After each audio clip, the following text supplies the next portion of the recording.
नमस्कार दोस्तों। Iran, America और इजराइल के युद्ध को लेकर हमारे देश का विपक्ष बहुत आक्रोशित है।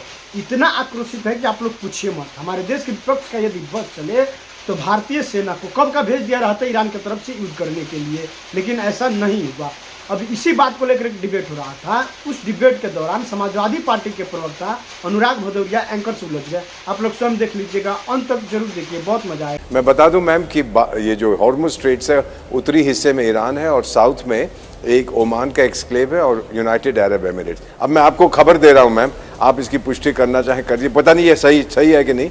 यूएई के मेरे दोस्त ने कहा है कि two more Indian bulk carriers LPG से लोड होकर निकल चुके हैं हॉर्मुज़ से। सही है कि नहीं मुझे नहीं पता, सही है तो मैं डबल भांगड़ा करूंगा। ये जब आपातकालीन स्थिति आती है, ये पॉलिटिक्स मत खेलिएगा।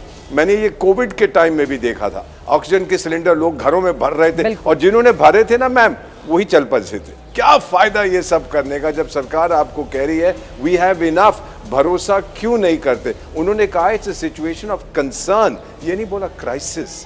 कंसर्न का मतलब होता है हम कर रहे हैं जो कुछ होना है, क्राइसिस नहीं है। मेरा ख्याल है कि मध्य प्रदेश में तो अब लाइनें खत्म हो गई हैं, जो लोग जो 15 मिनट के अंदर उनको गैस सिलेंडर मिल रहे हैं, और भी मैंने सुना ये हो रहा है। तो इसका मतलब है कि ये बैठ के शोर मचाने से कोई फायदा नहीं है। अगर आप कोई पॉजिटिव कॉन्ट्रीब्यूशन कर, बेटा मैं आपको मुबारक देता हूँ पर्सनली आपके चैनल को कि आप ये सच्चाई पहुंचा रहे हैं लोगों तक कि डोंट वरी, अगले 2-3 दिन के अंदर ये सब समस्या जो है इसका समाधान हो जाएगा। बिल्कुल, ये बहुत बड़ी बात आप कह रहे हैं कि 2 से 3 दिनों के अंदर, और कोई भी स्टॉक करके नहीं रखे। ये जो जमाखोरी हो रही है कई हिस्सों में, अनुराग भदौरिया जी से मैं टिप्पणी ले लेती हूं, क्योंकि बीजेपी की ओर से लगातार समाजवादी पार्टी के एक नेता को लेकर आरोप लगाए जा रहे हैं कि उन्होंने अपने घर में देखिए जमाखोरी करके रखी हुई थी। अनुराग भदौरिया जी, सरकार की ओर से काम किया जा रहा है और देखिए अब तो एक शिवालिक जहाज आ भी गया। आप भी खुश हैं? आपका चेहरा उदास लग रहा है अनुराग जी। अब सुनिए, क्यों ना उदास हो। 2014 से जब से भारतीय जनता पार्टी की सरकार आई है, कतार में है भारत, कतार में ही खड़ा है। नोटबंदी कौन सी आपदा थी मैं पूछना चाहता हूँ। नोटबंदी तो आपने खुद लगाई थी ना, और लोगों को कतार में खड़ा कर दिया था। लोग कतार में खड़े खड़े होकर उनकी मौतें हो गई। कौन जिम्मेदार था? कोविड आया, क्या सरकार को कोविड जब आ रहा था तभी सब लोग कह रहे थे, विपक्ष भी कह रहा था कि हॉस्पिटल में व्यवस्थाएं सही होनी चाहिए। हॉस्पिटल में व्यवस्थाएं नहीं थी, बेड नहीं था, ऑक्सीजन सिलेंडर नहीं था, लोग तड़प तड़प के मर गए। इसको क्या बताएं? अगर विपक्ष अगर अपनी जनता की बात करेगा, उनके हक की बात करेगा, तो कहेंगे विपक्ष राजनीति कर रहा है। यही ईरान की जब बात हो रही थी, जब अमेरिका की बात हो रही थी, इजराइल की बात हो रही थी, तो विपक्ष कह रहा था ना कि ईरान से हमारे रिश्ते अच्छे होने चाहिए। आज कितनी खुश होकर सब लोग बोल रहे हैं स्ट्रेट ऑफ हार्मुज़ से हमारा निकल के आ रहा है जहाज, स्ट्रेट ऑफ हार्मुज़ से हमारा जहाज निकल के आ रहा है। तो फिर आपको ईरान की जरूरत पड़ रही है ना। इसी बात को तो हम कह रहे थे। 163 बच्चियों की मौत हुई थी, और जो कह रहे थे कि वहां पे ईरान में हिजाब की वजह से प्रदर्शन हो रहा है, जो अमेरिका हिजाब को कह रहा था बच्चियां महिलाएं वहां नहीं पहनना चाहती हैं, आपकी बात मानी, नहीं पहनना चाहती हैं। लेकिन क्या हिजाब नहीं पहन जो पहनने वाली बच्चियां हैं जो नहीं पहनती थी, क्या उनको जड़ से ही खत्म कर देंगे? 163 बच्चियों की मौतें हुई थी। हिजाब अपनी जगह है, आपने तो बच्चियों ही मार डाली। कौन है जिम्मेदार इसका? ये तो अमेरिका और इजराइल ने मारा ना। यहाँ पर भारत क्या करेगा अनुराग जी? इंतजार कर रहा था। हम सबने दुख व्यक्त किया था। पाकिस्तान में भी आतंकवादी हमले में बच्चे मरते हैं तो हम लोग निंदा करते हैं। हम ऐसे देश हैं, अनुराग भदौरिया जी। पाकिस्तान ने कुछ दिन पहले आतंकवादी हमला किया था, उसके बाद वहां पर हमने देखा आतंकवादी हमलों में बच्चों की मौत हुई थी। कहीं का भी बच्चा हो, वो भारत के बच्चे जैसा ही है अनुराग भदौरिया जी। अब आप पहुंच रहे, अमेरिका हमला कर रहा है, भारत क्या करेगा? कहां कूद कर जाएगा अनुराग जी? अभी थोड़ी सी तो राहत ले लीजिए, थोड़ी सी राहत ले लीजिए। आ गया है शिवालिक, थोड़ी राहत ले लीजिए अनुराग जी। बोलिए, अरे बोलने दीजिए। देखिए आपके साथ दिक्कत है कि बीजेपी की बुराई करो तो आप टप से बीच में कूद पड़ती हैं। अभी बीजेपी वाले बोल रहे थे तो आप सुन रही थी, तो मुझे उतनी तकलीफ होती है। हम बोल रहे तो आप कूद पड़े एकदम लेके तलवार, हमको बीजेपी को बचाना। हम तो अपनी बात कह रहे हैं ना। हमने कब बोला? मेरी बात सुन लीजिए, मैं अपनी बात कह रहा हूं, मैं आपसे लड़ने नहीं, अपनी बात कह रहा हूं। अमेरिका जब उस पर आक्रमण कर रहा था तब हमने कहा था, हम लोग कहते थे ईरान से हमारे रिश्ते हमेशा अच्छे रहे हैं, आप ईरान से रिश्ते अच्छे रखिए। ईरान हमें रुपए में देता था, डीजल पेट्रोल जब खरीदते थे, डॉलर में नहीं रुपए में देता था। लेकिन हमने ईरान के साथ दूसरों के कहने पे संबंध अच्छे नहीं रखे। आज ईरान की हमें जरूरत पड़ रही है ना, तो तो इसलिए हमारी जिम्मेदारी बनती थी संबंध ईरान अच्छे से हुए भी ही रिश्ते ईरान अच्छे ने हों, भेज दिया है अमेरिका क्या? से भी हो, इजराइल से भी हो। आपने क्या रखा? हाँ, अगर नहीं, मैं अनुराग जी, काउंटर क्वेश्चन है, आप बहुत अच्छा बोलते हैं, इसीलिए मन होता है आपसे काउंटर क्वेश्चन करने का। ईरान से बिना अच्छे संबंध हुए ही हॉर्मुज स्ट्रेट से आ गया ये जहाज, बिना अच्छे हुए संबंध। अनुराग भदौरिया जी, आप सुन लीजिए मेरी बात। जो चीज भारत को बहुत पहले करनी चाहिए थी, जब वहां खमनोई की मौत हुई थी, उसकी हत्या कर दी गई थी, भारत को बोलना चाहिए था कि किसी भी सुप्रीम लीडर की इस तरह से हत्या नहीं होनी चाहिए, ये ठीक नहीं है।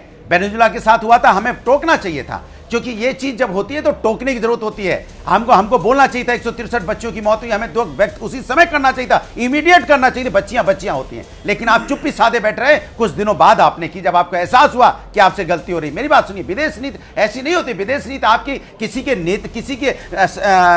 देश के पीछे पीछे उसके भागने से नहीं होती। आप अमेरिका के सामने सरेंडर करके बैठे हुए, आप अमेरिका की हर बात मान लेंगे। अमेरिका के सामने आपने कह दिया, आपकी बात ट्रंप सरकार तो ये भारतीय जनता पार्टी कर रही थी ना, फिर ट्रंप ने क्या किया, हमारे ऊपर 150% का टैरिफ लगाया, फिर आज भी 125% का उसने लगा रखा है हमारे 50%। अनुराग भदौरिया जी, नहीं जाते हैं विदेश नीति, जो आपको नहीं आता है उसमें मत कूदिए आप, जो आपका विषय नहीं है। अनुराग जी प्लीज, हाथ जोड़कर निवेदन है, आप अपने भद्द पिटवाएंगे, आप अपने भद्द पिटवाएंगे, आप अपने भद्द पिटवाएंगे।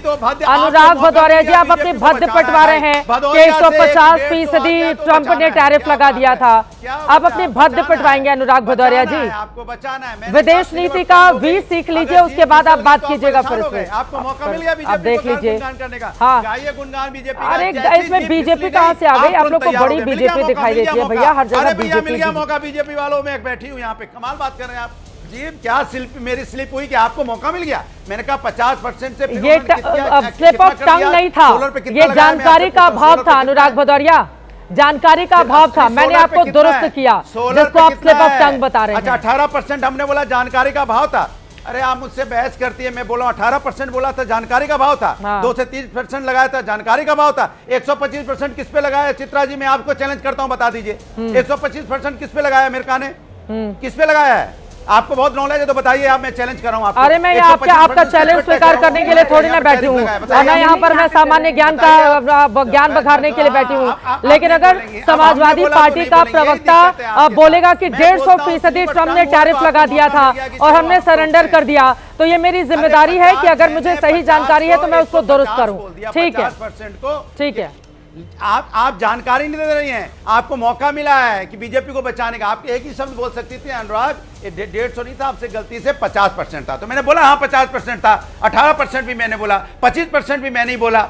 किसने लगाया था ये? तो सवाल उठता है कि ये सरकार जो है, भारतीय जनता पार्टी की सरकार, ये जनता के बारे में कम सोचती है। और अफसोस की बात है कि भारतीय जनता पार्टी के सरकार के साथ ये जो कुछ लोग खड़े हो जाते हैं, जो जिसको मीडिया बोलते हैं, ये भी गलत है। विपक्ष के साथ भी खड़े होइए। विपक्ष अपने देश के साथ खड़े हैं, विपक्ष के साथ नहीं खड़े हैं, देश के साथ खड़े हैं, देश के साथ। अनुराग भदौरिया जी, न यहाँ सत्ता पक्ष न विपक्ष, हम देश के साथ खड़े हैं और बहुत गर्व है हमें कि हम देश के साथ खड़े हैं। और हम लोगों से, आप जैसे प्रवक्ताओं को सीखना चाहिए, आपको भी देश के साथ खड़ा होना आना चाहिए। अमेरिका और वो आपस में लड़ाई लड़े, हम क्यों नहीं कूद रहे हैं लड़ाई में? हम उसमें क्यों नहीं चले जा रहे हैं? हम ट्रंप को क्यों नहीं आंखें दिखा रहे हैं? लेकर चले जाइए हथौड़ा ट्रंप के सामने। अनुराग भदौरिया जी, आप ही को शोभा देगा, प्राइम मिनिस्टर को नहीं शोभा देता है। प्राइम मिनिस्टर एक देश का होता है, जब वो बात कर रहे होते हैं तो एक देश बात कर रहा होता है। अनुराग भदौरिया एक व्यक्ति के तौर पर अपनी बात रख सकता है, देश के प्रधानमंत्री बोलेंगे तो वो राष्ट्र की भाषा होती है। ठीक है अनुराग भदौरिया जी, और आप नहीं सीख पा रहे तो हम लोगों से सीख लीजिए कि राष्ट्र के साथ कैसे खत्म। Bye bye, tata, good bye.